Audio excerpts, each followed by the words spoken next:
बच्चों कैसे हैं आप? अच्छे हैं? नमस्कार बच्चों, मैं हूँ शोभा। बच्चों आइए आज 10वीं कक्षा के ईमानदारों के सम्मेलन में इस गद्य पाठ के दूसरे भाग के बारे में जानकारी प्राप्त करेंगे। बच्चों कल मैंने बताया था इस गद्य के आशय के बारे में आपको जानकारी दी थी, कुछ शब्दार्थों के बारे में जानकारी दी थी और कुछ मुख्यांशों को विस्तार से बताया था। बच्चों आइए आज के कल के मुख्यांशों को फिर एक बार दोहराऊंगी। बच्चों आप सबके पास किताब है ना? अपनी किताब खोल लीजिए। बच्चों कल हमने देखा था प्रसाद जी का एक निमंत्रण पत्र आता है, उसमें लिखा होता है आप देश के प्रसिद्ध ईमानदार हैं, इसलिए आप इस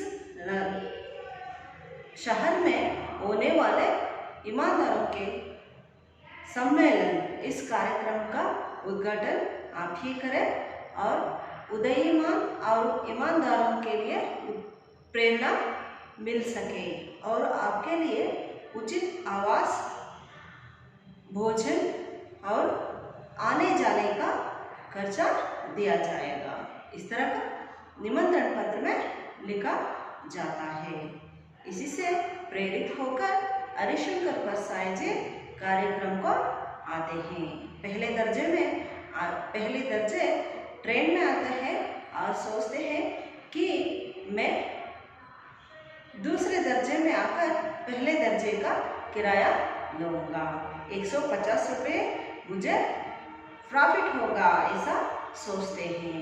स्टेशन पर लेखक जी का बड़ी शानदार से स्वागत होता है।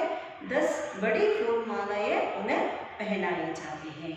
तब लेखक सोचते हैं कि अगर आसपास माली होता तो मैं इस मालाओं को बेचकर कुछ पैसे कमा लेता, ऐसे सोचते हैं। कल कार्यक्रम का उद्घाटन होता है, बहुत शानदार से होता है और लेखक मुख्य अतिथि के रूप में पदग्रहण करते हैं। बच्चों इस कार्यक्रम में लेखक जी 1 घंटे तक भाषण देते हैं। भाषण खत्म होने के बाद अपने कमरे में होटल के बड़े कमरे में जाने के लिए चप्पल पहनने के लिए जाते हैं तो उन्हें बाहर उनके चप्पलें नहीं दिखाई देती।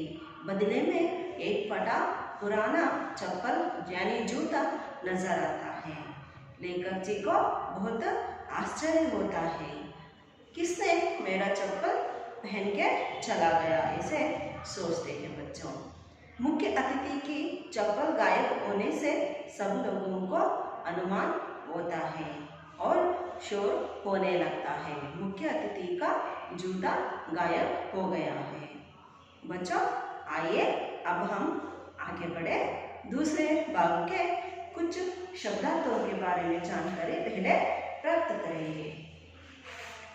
बच्चों इधर शामपट पर देखिए, मैं पहले ही लिखी हूँ। हिचक इस शब्द का अर्थ है संकोच। गनीमत इसका अर्थ है खुशी की बात। चश्मा अर्थ है आईना। कागजात इसका अर्थ है कागज पत्र। हल्ला इसका अर्थ है शोर।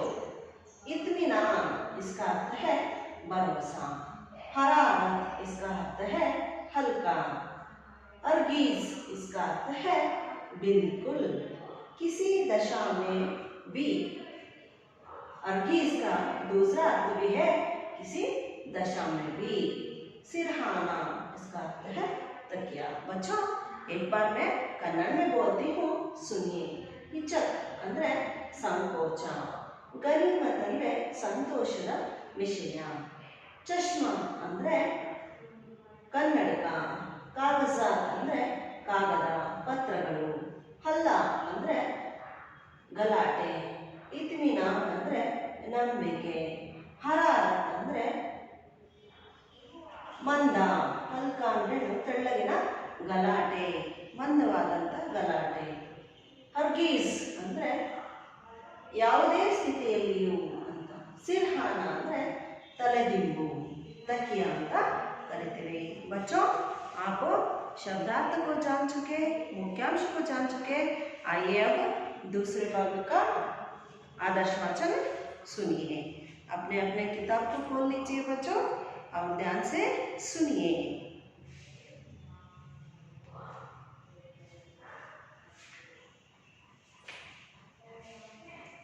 एक ईमानदार डेलीगेट मेरे कमरे में आए. कहने लगे, क्या आपकी चप्पलें कोई पहन गया? मैंने कहा, हाँ, इतने बड़े जलसे में चप्पलों की अदला बदली हो ही जाती है. फिर मैंने ध्यान से देखा, उनके पाँवों में मेरी ही चप्पलें थी. वह भी मेरी चप्पलें देख रहे थे. वे बहुत करके उनकी ही थी, पर वह बेहिचक मुझे समझाने लगे. देखिए, चप्पलें एक जगह नहीं उतारनी चाहिए.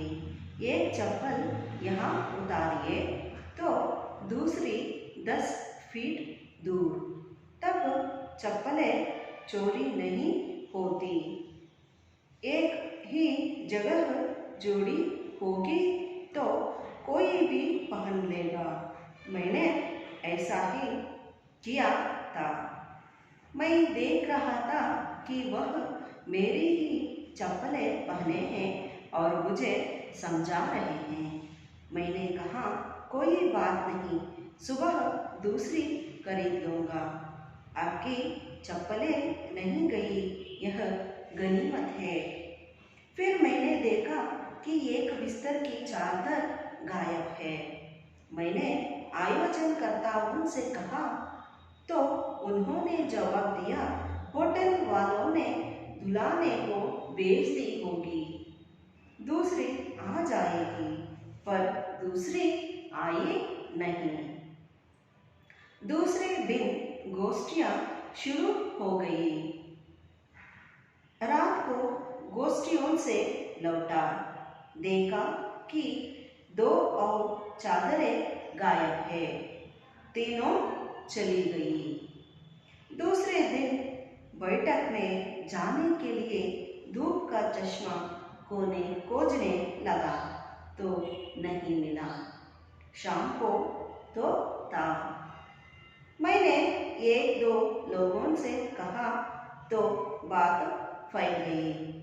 इसी समय बगल के कमरे में हल्ला हुआ. अरे, मेरा ब्रीफकेस कहाँ चला गया? यही तो रखा था.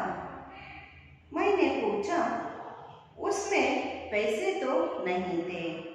जवाब मिला, पैसे तो नहीं थे, कागजात थे. मैंने कहा, तो मिल जाएगा. मैं बिना धूप का चश्मा लगाए बैठक में पहुंचा.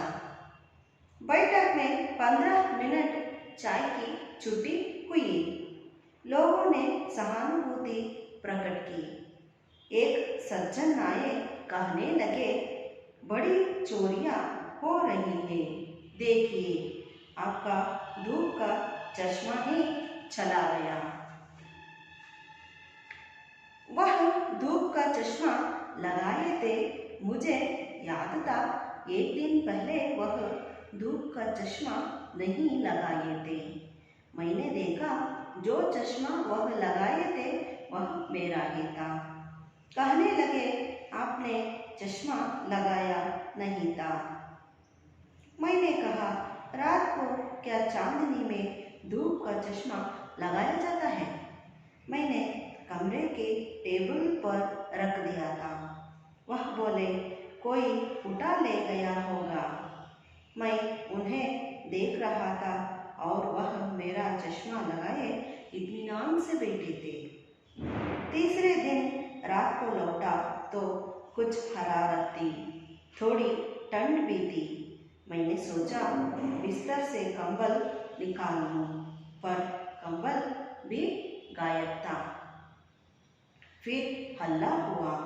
स्वागत समिति के मंत्री आए, कई कार्यकर्ता आए। मंत्री कार्यकर्ताओं को डांटने लगे, तुम लोग क्या करते हो? तुम्हारी ड्यूटी यहाँ है, तुम्हारे रहते चोरियां हो रही है। यह ईमानदार सम्मेलन है, बाहर यह चोरी की बात फैली तो कितनी बदनामी होगी। कार्यकर्ताओं ने कहा, हम क्या करें? अगर सम्माननीय डेलीगेट यहाँ वहाँ जाए तो क्या हम उन्हें रोक सकते हैं? मंत्री ने गुस्से से कहा, मैं पुलिस को बुलाकर यहाँ सबकी तलाशी करवाता हूँ। मैंने समझाया, ऐसा अर्गीज मत करिए। ईमानदारों के सम्मेलन में पुलिस ईमानदारों की तलाशी ले, यह बड़ी अशोभनीय बात होगी। फिर इतने बड़े सम्मेलन में थोड़ी गड़बड़ी होगी ही। एक कार्यकर्ता ने कहा, तलाशी किनकी करवाएंगे? आधे के लगभग डेलीगेट तो किराया लेकर दोपहर को ही वापस चले गए। रात को पहनने के कपड़े सिरहाने दबाकर सोया। नई चप्पलें और शेविंग का डब्बा बिस्तर के नीचे दबाया। सुबह मुझे लौटना था। मुझे उन लोगों ने अच्छा पैसा दिया। मैंने सामान बांधा। मंत्री ने कहा, परसाई जी, गाड़ी आने में देर है, चलिए स्वागत समिति के साथ अच्छे होटल में भोजन हो जाए। अब ताला लगा देते हैं। पर ताला भी गायब था। ताला तक चुरा लिया। गजब हो गया। मैंने कहा, रिक्शा बुलवाइए, मैं सीधा स्टेशन जाऊंगा, यहाँ नहीं रुकूंगा। मंत्री हैरान थे, बोले, ऐसी भी क्या नाराजगी है? मैंने कहा, नाराजगी कतई नहीं है। बात यह है कि चीजें तो सब चुरा ली गई, ताला तक चोरी में चला गया। अब मैं बचा हूँ, अगर रुका तो मैं ही चुरा लिया जाऊंगा। बच्चों, ये था आदर्श वाचन। बच्चों, आइए इसका सरल अर्थ मैं बताती जाऊंगी, आप सुनते जाइए। बच्चों, लेखक का चप्पल चोरी होने के बाद एक ईमानदार डेलीगेट लेखक के कमरे में आते हैं। वो कहने लगते हैं, आपकी चप्पल कोई पहन गया? ऐसे पूछते हैं। लेखक कहते हैं, हाँ, मेरा चप्पल कोई पहन गया। इतने बड़े जुलूस में, सम्मेलन में चप्पलों की अदला बदली होती ही है। फिर लेखक ऐसे कहकर ध्यान से उस डेलीगेट को देखते हैं कि वह डेलीगेट पहने चप्पलें, जूते लेखक ही थे। पर वह बेहिचक लेखक को समझाने लगे थे और एक सुझाव देते हैं। वो डेलीगेट लेखक को चप्पल में एक जगह नहीं उतारनी चाहिए। अगर हम दोनों जूते एक जगह छोड़ देते हैं तो चोर क्या करता है, आसानी से दोनों चप्पलें पहनकर जाता है। इसलिए हमें एक चप्पल वहां उतारनी चाहिए, दूसरा चप्पल 10 फीट दूर पर उतारना चाहिए। ऐसा करने से कोई चप्पल नहीं पहन सकता। दूर दूर होता है ना दोनों जूते, इसलिए कोई पहन नहीं सकता। लेखक देख रहे थे, मेरे ही चप्पल पहनकर ये प्रतिनिधि मुझे ही समझा रहे हैं। ऐसा सोचकर वे मन के अंदर हंस रहे थे। लेखक कहते हैं, कोई बात नहीं, सुबह होते ही दूसरी नया जूता खरीद लूंगा। आपकी चप्पलें चोरी नहीं हुई, ये तो खुशी की बात है, ऐसे कहते हैं। लेखक फिर देखते हैं, बिस्तर की चादर भी गायब था। चादर आपको मालूम है ना, जो बेड में डालते हैं, बेड के ऊपर डालते हैं ना बेडशीट, वो है। लेखक ने आयोजनकर्ताओं से कहते हैं, मेरा चादर और कमरे के बिस्तर के चादर कहाँ है? इसे पूछने पर आयोजनकर्ताओं ने उत्तर देते हैं, होटल वाले ने धुलाने के लिए ले लिया होगा, दूसरी आ जाएगी सर, ऐसे समझाते हैं। बहुत समय तक इंतजार करते रहे लेखक, लेकिन चादर आया ही नहीं। देखिए बच्चों, पहले क्या गायब हुआ? चप्पल, है ना। पहले चप्पल गायब हुआ, अब चादर गायब हुआ। अब आगे देखिए बच्चों,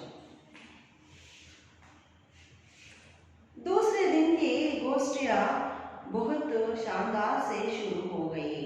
रात को गोष्ठियों से लौटा, लेखक रात को गोष्ठी से लौटे, देखा कि 2 और चादरें गायब थी। उनके कमरे में 3 लोग थे ना, लेखक को जोड़कर 3 लोग थे।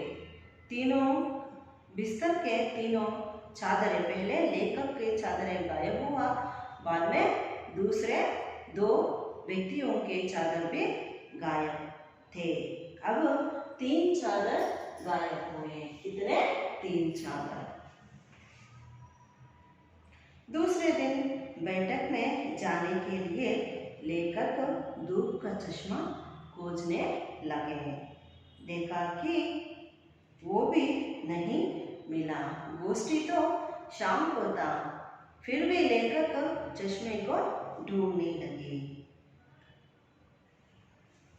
1-2 लोगों से, आजू बाजू लोगों से लेखक पूछते हैं, मेरे धूप चश्मा को आपने कहीं देखा है?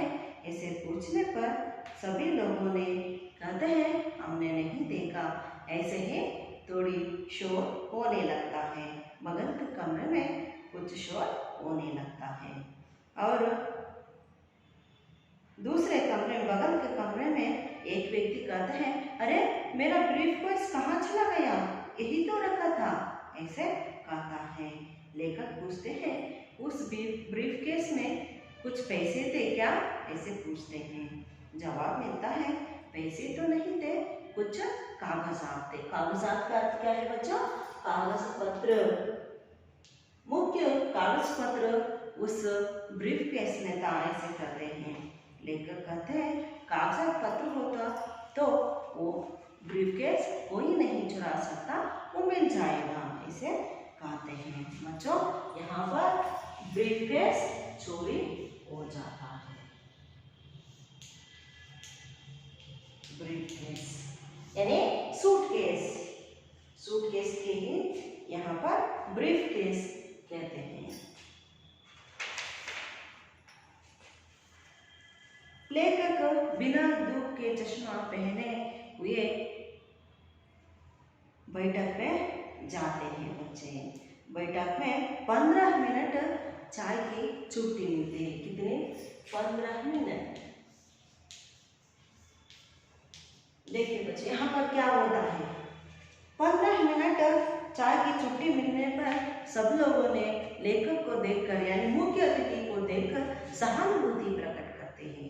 लेखक के जूते कोई चुरा गया और धूप का चश्मा भी चला गया और उनके कमरे का चादर भी, तीनों चादर भी गायब हो गए। ऐसे सहानुभूति लेखक को देख कर व्यक्त करते हैं।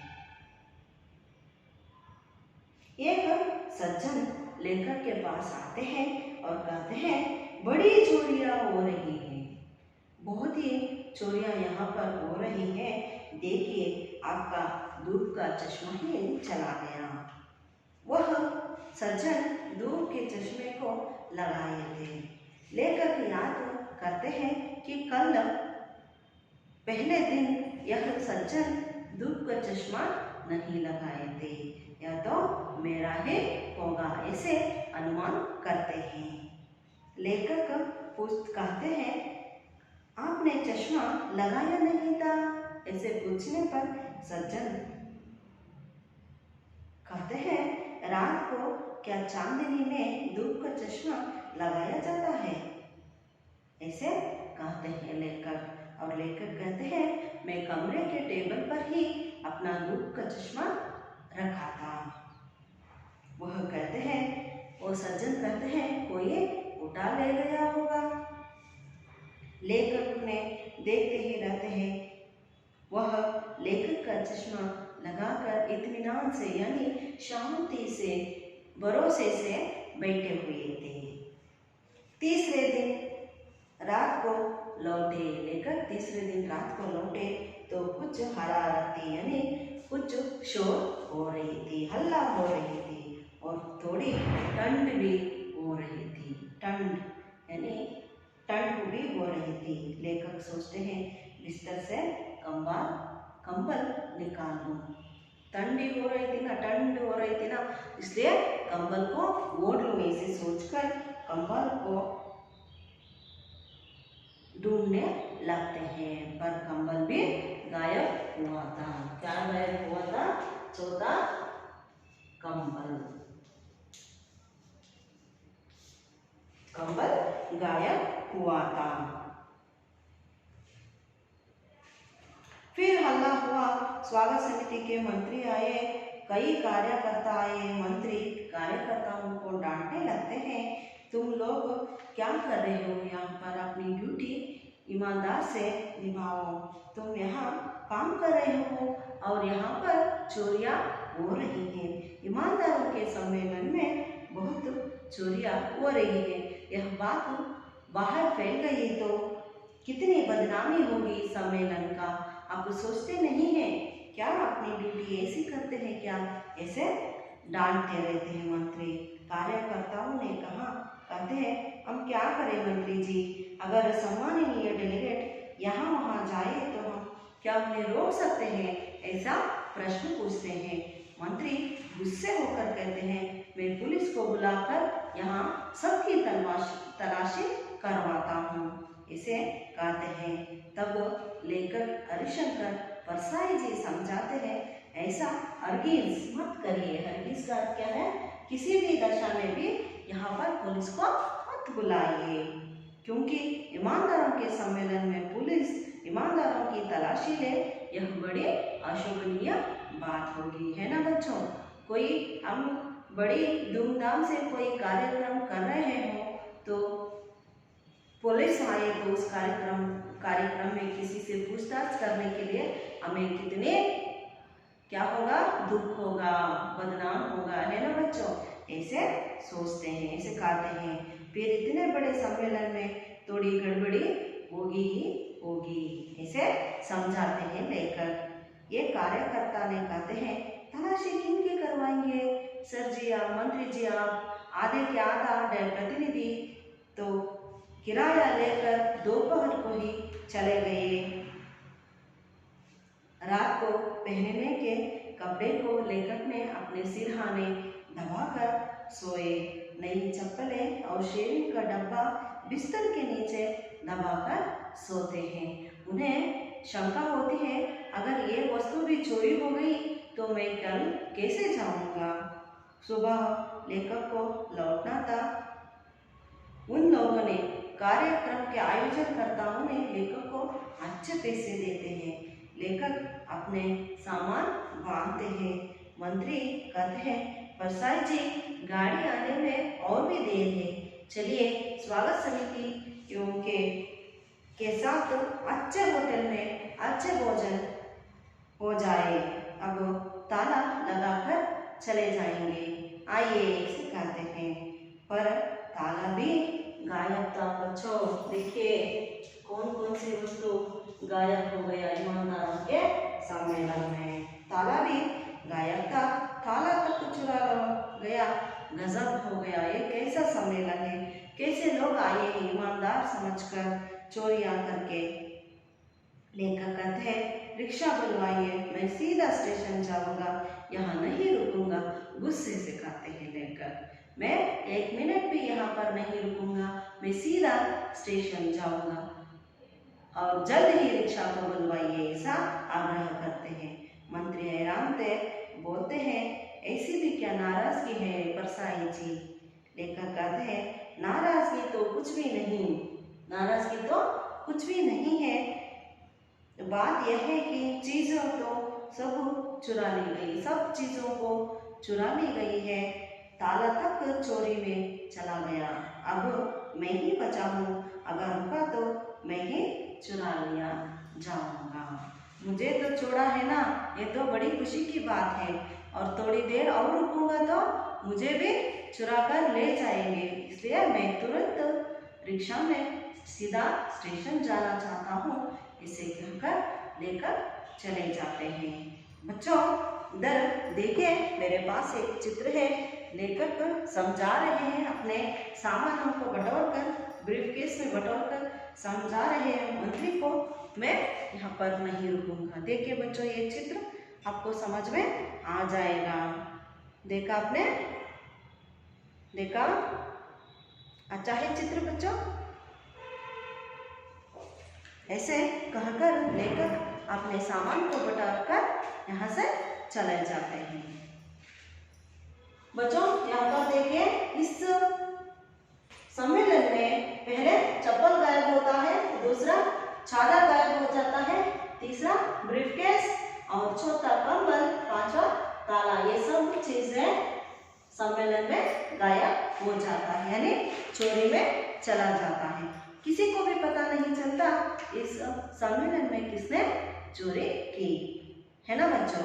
बच्चों आइए अब मैं आपको कन्नड़ में 1 मिनट में आपको अर्थ को समझाऊंगी। ಮಕ್ಕಳೇ, ಇಲ್ಲಿ ಲೇಖಕರು ಕಾರ್ಯಕ್ರಮವನ್ನು ಮುಗಿಸ್ಬಿಟ್ಟು ಹೊರಗೆ ತನ್ನ ಹೋಟೆಲ್ಗೆ ಹೋಗೋದಕ್ಕೋಸ್ಕರ ತನ್ನ ಚಪ್ಪಲಿಯನ್ನು ಹಾಕೊಳ್ಳೋಕ್ಕೆ ಬಂದಾಗ ಅಲ್ಲಿ ನೋಡ್ತಾರೆ, ಅವರ ಚಪ್ಪಲಿಗಳೇ ಇರೋದಿಲ್ಲ, ಅವ್ರ ಚಪ್ಪಲಿಗಳನ್ನು ಯಾರೋ ಹಾಕ್ಕೊಂಡು ಹೋಗ್ಬಿಟ್ಟಿರ್ತಾರೆ. ಆವಾಗ ಒಬ್ಬರು ವ್ಯಕ್ತಿ ಬಂದು ಲೇಖಕರಿಗೆ ಹೇಳ್ತಾರೆ, ನೀವು 2 ಚಪ್ಪಲಿಗಳನ್ನು ಒಂದೇ ಕಡೆ ಬಿಡಬಾರ್ದಿತ್ತು, ಯಾಕಂದರೆ ಒಂದೇ ಕಡೆ ಬಿಡೋದ್ರಿಂದ ಕಳ್ಳ ಏನು ಮಾಡ್ತಾನೆ, ತುಂಬ ಸಲೀಸಾಗಿ ಚಪ್ಪಲಿಗಳನ್ನು ಕದೀತಾನೆ. ಆದ್ದರಿಂದ ನಾವು ಒಂದು ಚಪ್ಪಲಿಯನ್ನು ಒಂದು ಕಡೆ ಬಿಟ್ಟು ಇನ್ನೊಂದು ಚಪ್ಪಲಿಯನ್ನು 10 ಮೀಟರ್ ದೂರದಲ್ಲಿ ಬಿಟ್ಟರೆ ಚಪ್ಪಲಿಗಳು ಕಳ್ತನ ಆಗೋದಿಲ್ಲ ಅಂತ ಲೇಖಕರಿಗೆ ತಿಳುವಳಿಕೆಯನ್ನು ಕೊಡ್ತಾನೆ.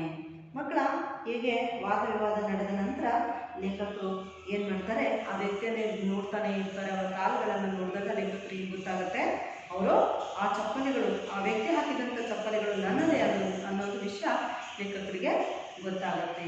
ಆದರೂ ಕೂಡ ಯಾವುದೇ ಸಂಕೋಚ ಇಲ್ಲದೆ ಆ ವ್ಯಕ್ತಿ ಲೇಖಕರಿಗೆ ತಿಳುವಳಿಕೆಯನ್ನು ಕೊಡ್ತಾ, ಸಲಹೆಯನ್ನು ಕೊಡ್ತಾ ಇರ್ತಾನೆ. ಮಕ್ಕಳೇ, ಲೇಖಕರು ಏನು ಮಾಡ್ತಾರೆ, ನಾನು ನಾಳೆ ಮತ್ತೊಂದು ಹೊಸ ಜೊತೆ ಚಪ್ಪಲಿಯನ್ನು ತೆಗೆದುಕೊಳ್ತೇನೆ ಅಂತ ಹೇಳಿಬಿಟ್ಟು ಮಾತನ್ನು ಮುಗಿಸ್ಬಿಡ್ತಾರೆ. ಆದರೆ ನಿಮ್ಮ ಚಪ್ಪಲಿಗಳನ್ನು ಯಾರೂ ಕೂಡ ಕದ್ದಿಲ್ವಲ್ಲ, ಇದೇ ಸಂತೋಷದ ವಿಷಯ ಅಂತ ಕೂಡ ಹಾಸ್ಯವನ್ನು ಮಾಡ್ತಾರೆ. ಹಾಗಂತ ಹೇಳಿ ಲೇಖಕರು ತನ್ನ ಕೊಠಡಿಗೆ ಬಂದು ಹಾಸಿಗೆ ಮೇಲಿದ್ದಂತಹ ಆ ಬೆಡ್ಶೀಟನ್ನು ಹುಡುಕ್ತಾರೆ. ಮಕ್ಕಳ, ಅಲ್ಲಿ ಬೆಡ್ಶೀಟು ಇರೋದಿಲ್ಲ. ಅವಾಗ ಆಯೋಜನಕರ್ತರನ್ನು ಕರೆದುಬಿಟ್ಟು ಕೇಳ್ತಾರೆ, ನನ್ನ ಹಾಸಿಗೆ ಮೇಲಿದ್ದಂಥ ಮೇಲ್ಹೊದಿಕೆ ಏನಾಯಿತು ಅಂತ ಕೇಳಿದಾಗ, ಹೋಟೆಲ್ನಲ್ಲಿ ಅದನ್ನು ತೊಳೆಯೋದಕ್ಕೆ, ವಾಶ್ ಮಾಡೋದಕ್ಕೆ ತೆಗೆದುಕೊಂಡು ಹೋಗಿರ್ಬೋದು ಅಂತ ಸಲಹೆ ಕೊಡ್ತಾರೆ. ಎಷ್ಟೋ ಸಮಯದವರೆಗೆ ಕಾದರೂ ಕೂಡ ಆ ಹೊದಿಕೆಗಳು, ಬೆಡ್ಶೀಟ್ಗಳು ಲೇಖಕರಿಗೆ ಸಿಗೋದಿಲ್ಲ. ಮತ್ತು ಗೋಷ್ಠಿ ಶುರುವಾದ ನಂತರ ಲೇಖಕರು ರಾತ್ರಿ ಗೋಷ್ಠಿಯನ್ನು ಮುಗಿಸ್ಕೊಂಡು ರೂಮಿಗೆ ಬರ್ತಾರೆ. ಮಕ್ಕಳ, ಅಲ್ಲಿ ಇವರ ಜೊತೆಗಿದ್ದಂಥ ಇನ್ನಿಬ್ಬರು ವ್ಯಕ್ತಿಗಳ ಹಾಸಿಗೆಯ ಮೇಲ್ಹೊದಿಕೆ ಕೂಡ ಕಳ್ಳತನವಾಗಿಬಿಟ್ಟಿರುತ್ತೆ. ಲೇಖಕರು ಏನು ಮಾಡ್ತಾರೆ, ಮಾರನೇ ದಿನ ಈಗೇನೋ 3 ಹೊದಿಕೆಗಳು ಕಳೆದೋಯ್ತು, ಒಂದು ಜೊತೆ ಚಪ್ಪಲಿನೂ ಹೋಯ್ತು, ಈಗೇನು ಮಾಡೋಕ್ಕಾಗುತ್ತೆ ಬಿಡು ಅಂತ ಅಂದ್ಕೊಂಡ್ಬಿಟ್ಟು ಲೇಖಕರು ಮಾರನೇ ದಿನ ಬೈಠಕ್ ಅಂದರೆ ಸಭೆಗೆ ಹೋಗಬೇಕಾಗುತ್ತೆ. ಮಕ್ಕಳ, ಅವಾಗ ಲೇಖಕರು ಏನು ಮಾಡ್ತಾರೆ, ಬೆಳಗ್ಗೆ ಹೋಗಬೇಕಾಗಿರುತ್ತೆ ಅಂತ ರಾತ್ರಿ ತನ್ನ ಕನ್ನಡಕವನ್ನು ಹುಡುಕ್ತಾ ಇರ್ತಾರೆ, ಅಂದರೆ ತಂಪು ಕನ್ನಡಕವನ್ನು ಹುಡುಕ್ತಾ ಇರ್ತಾರೆ ಮಕ್ಕಳ. ಆದರೆ ಟೇಬಲ್ ಮೇಲೆ ಇಟ್ಟಿದ್ದಂಥ ಅವರ ತಂಪು ಕನ್ನಡಕ ಸಿಗೋದೇ ಇಲ್ಲ. ಅಲ್ಲಿ ಮಾರನೇ ದಿನ ಅವರು ಸಭೆಗೆ ಹೋದಾಗ ಅಲ್ಲಿ 5 ನಿಮಿಷ ಟೀಗೆ ವಿರಾಮವನ್ನು ಕೊಟ್ಟ ನಂತರ ಒಬ್ಬ ಸಜ್ಜನರು ಬಂದು ಲೇಖಕರಿಗೆ ಹೇಳ್ತಾರೆ, ಅಯ್ಯೋ ಪಾಪ, ನಿಮ್ಮ ಚಪ್ಪಲಿಗಳು ಹೋದು, ನಿಮ್ಮ ಕನ್ನಡಕನು, ತಂಪು ಕನ್ನಡಕನು ಹೋಗ್ಬಿಡ್ತಲ್ಲ, ಯಾರು ತಗೊಂಡು ಹೋದ್ರು ಅಂತ ಲೇಖಕರನ್ನು ನೋಡಿ ಸಹಾನುಭೂತಿಯನ್ನು ವ್ಯಕ್ತಪಡಿಸ್ತಾ ಇರ್ತಾರೆ. ಆದರೆ ಲೇಖಕರು ಅವರನ್ನೇ ಅಬ್ಸರ್ವ್ ಮಾಡ್ತಾ ಇರ್ತಾರೆ ಮಕ್ಕಳು, ಅವರನ್ನೇ ದೃಷ್ಟಿಸಿ ನೋಡ್ತಾ ಇರ್ತಾರೆ. ಆ ವ್ಯಕ್ತಿ ಹಾಕ್ಕೊಂಡಂಥ ಕನ್ನಡಕ ತನ್ನದೇ ಆಗಿರುತ್ತೆ. ಇಷ್ಟೆಲ್ಲ ಆದರೂ ಕೂಡ ಲೇಖಕರು ಏನು ಬೇಜಾರು ಮಾಡ್ಕೊಳ್ಳದೆ ಆರಾಮಾಗಿ ಕೂತಿರ್ತಾರೆ. ಮೂರನೇ ದಿನ ಏನಾಗುತ್ತೆ, ತನ್ನ ಕೊಠಡಿಯಲ್ಲಿ ತುಂಬ ಚಳಿ ಆಗ್ತಾ ಇರುತ್ತೆ ಮಕ್ಕಳ. ಆದ್ದರಿಂದ ಲೇಖಕರು ಏನು ಮಾಡ್ತಾರೆ, ಕಂಬಳಿಯನ್ನು ಹೊತ್ಕೊಳ್ಳೋಣ ಅಂತ ಕಂಬಳಿಯನ್ನು ಹುಡುಕ್ತಾ ಇರ್ತಾರೆ ಮಕ್ಕಳ. ಆದರೆ ಅಲ್ಲಿ ಕಂಬಳಿ ಸಿಗೋದಿಲ್ಲ. ಮೇಲೆ ಹೋಗ್ತೀವಲ್ಲ ಮಕ್ಕಳ, ಅದು ಕಂಬಳಿ ಅದು ಸಿಗೋದಿಲ್ಲ. ಅದು ಬೆಡ್ಶೀಟ್ ಥರನೇ ಇರುತ್ತೆ ಮಕ್ಕಳ, ಸಿಗೋದಿಲ್ಲ. ಆವಾಗ ಲೇಖಕರು ಏನು ಮಾಡ್ತಾರೆ, ಅದು ಕೂಡ ಯಾರು ಎತ್ಕೊಂಡ್ಬಿಟ್ಟಿದ್ದಾರೆ ಅನ್ನೋದು ಲೇಖಕರಿಗೆ ಗೊತ್ತಾಗುತ್ತೆ. ಆದರೆ ಏನು ಮಾಡ್ತಾರೆ ಲೇಖಕರು, ಸ್ವಾಗತ ಸಮಿತಿಯ ಮಂತ್ರಿಯನ್ನು ಕರೆಸ್ಬಿಟ್ಟು ಅವ್ರೇನು ಮಾಡ್ತಾರೆ, ಕಾರ್ಯಕರ್ತರನ್ನೆಲ್ಲ ಕರೆಸ್ಬಿಟ್ಟು ಮಂತ್ರಿಯವರು ತುಂಬ ಜೋರಾಗಿ ಅವರನ್ನು ಬೈಯೋದಕ್ಕೆ ಶುರು ಮಾಡ್ತಾರೆ. ನೀವೆಲ್ಲ ಇದ್ದಾಗಲೂ ಕೂಡ ಎಷ್ಟೊಂದು ಕಳ್ತನ ಆಗ್ತಾ ಇದೆಯಲ್ಲ, ಇದು ಪ್ರಾಮಾಣಿಕರ ಸಮ್ಮೇಳನದಲ್ಲಿ ಕಳ್ತನ ಆಗ್ತಾ ಇದೆ ಅನ್ನೋ ವಿಷಯ ಯಾರಿಗಾರ ಗೊತ್ತಾದರೆ ಎಷ್ಟು ಅಭಾಸ್ಯ ಆಗುತ್ತಲ್ಲ, ನೀವೆಲ್ಲ ಏನು ಮಾಡ್ತಾ ಇದ್ದೀರಿ ಅಂತ ಜೋರು ಮಾಡಿದಾಗ ಆ ಕಾರ್ಯಕರ್ತರು ಹೇಳ್ತಾರೆ, ಗೌರವಾನ್ವಿತ ಪ್ರತಿನಿಧಿಗಳು ಅಲ್ಲಿ ಇಲ್ಲಿ ಹೋದಾಗ ನಾವು ತಡೆಯೋದಕ್ಕೆ ಸಾಧ್ಯವಾಗುತ್ತಾ, ಅವರನ್ನು ಹೋಗ್ಬೇಡಿ ಅಂತ ಹೇಳೋಕ್ಕಾಗುತ್ತಾ ಮಂತ್ರಿಗಳಂತವ್ರನ್ನ ಹತ್ರ ಹೇಳ್ತಾರೆ. ಮಂತ್ರಿ ಏನು ಮಾಡ್ತಾರೆ, ಸಿಟ್ಟಿನಿಂದ ಹಾಗಾದರೆ ನಾನು ಪೊಲೀಸರನ್ನು ಕರೆಸ್ಬಿಟ್ಟು ಇಲ್ಲೆಲ್ಲರನ್ನ ತಪಾಸಣೆಯನ್ನು ಮಾಡಿಸ್ತೇನೆ ಅಂತ ಹೇಳ್ತಾರೆ. ಆಗ ಲೇಖಕರು ಅವರಿಗೆ ಹೇಳ್ತಾರೆ, ಆ ರೀತಿ ಖಂಡಿತ ಮಾಡಬೇಡಿ. ಪ್ರಾಮಾಣಿಕರ ಸಮ್ಮೇಳನದಲ್ಲಿ ಪೊಲೀಸರು ಬಂದರೂ ಯಾರಾದರೂ ತಪಾಸಣೆ ಮಾಡಿದರು, ಪ್ರಾಮಾಣಿಕರನ್ನೆಲ್ಲ ಪರೀಕ್ಷೆ ಮಾಡಿದ್ರು ಅಂತ ಗೊತ್ತಾದರೆ, ವಿಷಯ ಹೊರಗಡೆ ಗೊತ್ತಾದರೆ ಅಂತ ಅಶೋಭನೀಯ ಸಂಗತಿ ಆಗುತ್ತೆ. ದಯವಿಟ್ಟು ಹೀಗೆ ಮಾಡಬೇಡಿ. ಇಂಥ ದೊಡ್ಡ ಸಮ್ಮೇಳನದಲ್ಲಿ ಸಣ್ಣ ಪುಟ್ಟ ಗಲಾಟೆಗಳು ಆಗ್ತಾನೆ ಇರ್ತವೆ, ಕಳ್ಳತನಗಳು ಆಗ್ತವೆ, ಬಿಟ್ಟುಬಿಡಿ ಅಂತ ತಿಳುವಳಿಕೆಯನ್ನು ಕೊಡ್ತಾರೆ. ಆವಾಗ ಕಾರ್ಯಕರ್ತರು ಏನು ಮಾಡ್ತಾರೆ, ಯಾರನ್ನ ನೀವು ಪರೀಕ್ಷೆ ಮಾಡಿಸ್ತೀರಿ, ಪೊಲೀಸರನ್ನ ಕರೆಸಿ ಅರ್ಧಕ್ಕರ್ಧ ಪ್ರತಿನಿಧಿಗಳೆಲ್ಲ ಮಧ್ಯಾಹ್ನನೇ ತನ್ನ ಪಾಲಿನ ಹಣವನ್ನು ಇಸ್ಕೊಂಡು ಎಲ್ಲ ಹೊರಟು ಹೋಗಾಯಿತು ಅಂತ ಹೇಳ್ತಾರೆ. ಲೇಖಕರು ರಾತ್ರಿ ತನ್ನ ಶೇವಿಂಗ್ನ ಡಬ್ಬ, ಹೊಸ ಚಪ್ಪಲಿ ಮತ್ತು ಶೇವಿನ ಡಬ್ಬವನ್ನು ಅವರು ತಲೆದಿಂಬಿನ ಕೆಳಗಿಟ್ಕೊಂಡು ಮಲ್ಕೋತಾರೆ. ಬೆಳಗ್ಗೆ ಎದ್ದು ಅವರು ಬೇಗ ರೆಡಿ ಆಗ್ತಾರೆ. ಅವರಿಗೆ ಒಳ್ಳೆಯ ಹಣವನ್ನು, ಉತ್ತಮವಾದಂಥ ಹಣವನ್ನು ಇಲ್ಲಿ ಆಯೋಜನಕರ್ತರು ಅವರಿಗೆ ಕೊಡ್ತಾರೆ. ಲೇಖಕರು ತನ್ನ ಸಾಮಾನುಗಳನ್ನೆಲ್ಲ ತುಂಬಿಕೊಂಡು, ಇಲ್ಲಿ ಚಿತ್ರ ಇದೆ ನೋಡಿ ಮಕ್ಕಳ, ಸಾಮಾನುಗಳನ್ನ ತುಂಬಿಕೊಂಡಿದೆ ಚಿತ್ರ ಇಲ್ಲಿ ನಿಮಗೆ ಕಾಣಿಸ್ತಾ ಇದೆ ನೋಡಿ ಮಕ್ಕಳ. ಈ ರೀತಿ ತುಂಬಿಕೊಂಡು ಲೇಖಕರು ಏನು ಮಾಡ್ತಾರೆ, ಮಂತ್ರಿಯವರಿಗೆ ಹೇಳ್ತಾರೆ. ಲೇಖಕರಿಗೆ ತುಂಬ ಖುಷಿಯಾಗುತ್ತೆ ಮಕ್ಕಳ, ಒಳ್ಳೆ ದುಡ್ಡು ಸಿಕ್ಬಿಡ್ತಲ್ಲ ಅಂತ. ಅವಾಗ ಮಂತ್ರಿ ಹೇಳ್ತಾರೆ, ಪರ್ಸಾಯಿಜಿ ಇನ್ನು ಗಾಡಿ ಬರೋದು ಲೇಟ್, ಆಟೋ ರಿಕ್ಷಾ ಬರೋದಿನ್ನು ತಡವಾಗುತ್ತೆ, ನಾವು ಒಳ್ಳೆ ಹೋಟೆಲ್ಗೆ ಹೋಗಿ ಊಟ ಮಾಡಿಬರೋಣ ಅಂತ ಹೇಳ್ತಾರೆ. ಅವಾಗ ಲೇಖಕರಿಗೆ ತುಂಬಾ ಸಿಟ್ಟು ಬರುತ್ತೆ ಮಕ್ಕಳ. ಅವರನ್ನು ಏನಂತ ಹೇಳ್ತಾರೆ, ಆಯಿತು ಅಂತ ಒಪ್ಕೋತಾರೆ. ಆದರೆ ಈಗ ಮನೆ ಕೊಠಡಿಗೆ ರೂಮಿಗೆ ಬೀಗ ಹಾಕೋಣ ಅಂತ ನೋಡ್ತಾರೆ, ಆದರೆ ಬೀಗ ಕೂಡ ಕಳೆದು ಹೋಗಿರುತ್ತೆ. ಆವಾಗ ಲೇಖಕರು ಏನು ಮಾಡ್ತಾರಪ್ಪ ಅಂದರೆ, ಸಿಟ್ಟಿನಿಂದ ತಕ್ಷಣ ಆಟೋ ರಿಕ್ಷಾವನ್ನು ಕರೆಸ್ರಿ, ನಾನು ಸೀದಾ ಸ್ಟೇಷನ್ಗೆ ಹೋಗ್ತೀನಿ, ನಾನು ಇಲ್ಲಿ ಒಂದು ಕ್ಷಣನೂ ನಿಲ್ಲೋದಿಲ್ಲ ಅಂತ ಹೇಳ್ತಾರೆ. ಮಂತ್ರಿ ಆಶ್ಚರ್ಯದಿಂದ ಕೇಳ್ತಾರೆ, ಅಂತ ಆ ರೀತಿ ಯಾಕೆ ಸಿಟ್ಟು ಮಾಡ್ತಾ ಇದ್ದೀನಿ ಅಂತ ಹೇಳಿದಾಗ ಲೇಖಕರು ಹೇಳ್ತಾರೆ, ಏನಪ್ಪ ಅಂದರೆ ಎಷ್ಟೊಂದು ವಸ್ತುಗಳನ್ನೆಲ್ಲ ಕಳ್ತನ ಮಾಡಿಬಿಟ್ಟು ಬೀಗವನ್ನು ಕೂಡ ಕದ್ಬಿಟ್ಟು, ಆದರೆ ನಾನೊಬ್ಬ ಉಳ್ಕೊಂಡಿದ್ದೀನಿ, ಇನ್ನೂ ಸ್ವಲ್ಪ ಹೊತ್ತು ನಾನು ಇಲ್ಲಿದ್ರೆ ನನ್ನನ್ನು ಕೂಡ ಕಳ್ತನ ಮಾಡಿಬಿಡ್ತಾರೆ ಈ ಸಮ್ಮೇಳನದಲ್ಲಿ. ನಾನು ತಕ್ಷಣವೇ ಆಟೋ ರಿಕ್ಷಾವನ್ನು ಹಿಡ್ಕೊಂಡು ತಕ್ಷಣ ಸ್ಟೇಷನ್ಗೆ ಹೋಗಬೇಕು ಅಂತ ಮನವಿ ಮಾಡಿಕೊಳ್ತಾರೆ ಮಕ್ಕಳ. बच्चों अब सबको याद आया, समझ में आया आपको इसका अर्थ? बच्चों आइए अब मैं कुछ वचन को इस शार्टकट पर लिखूंगी, आप भी लिख लीजिए. एक वचन बहुवचन है बच्चों.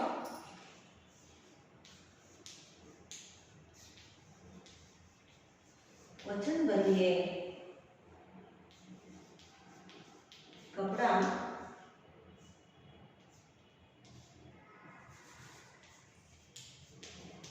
कपड़े. दूसरा चादर, चादरें. तीसरा बात, बातें. चौथा डिब्बा, डिब्बे. पांचवा चीज, बच्चों ये था व्याकरणांश। फिर एक बार प्रश्न देखिए, कपड़ा कपड़े, चादर चादरें, बात बातें, डिब्बा डिब्बे, चीज चीजें। बच्चों ये है बहुवचन, ये है एकवचन। बच्चों आपको एक गृह कार्य कहती हूँ, आप लिखिए। लेखक को इस सम्मेलन में कौन कौन से अनुभव हुए? आपको इस प्रश्न का उत्तर संक्षेप में लिखना है। लेखक को ईमानदारों के सम्मेलन में कौन कौन से अनुभव हुए, इसका उत्तर आपको लिखना है। धन्यवाद बच्चों।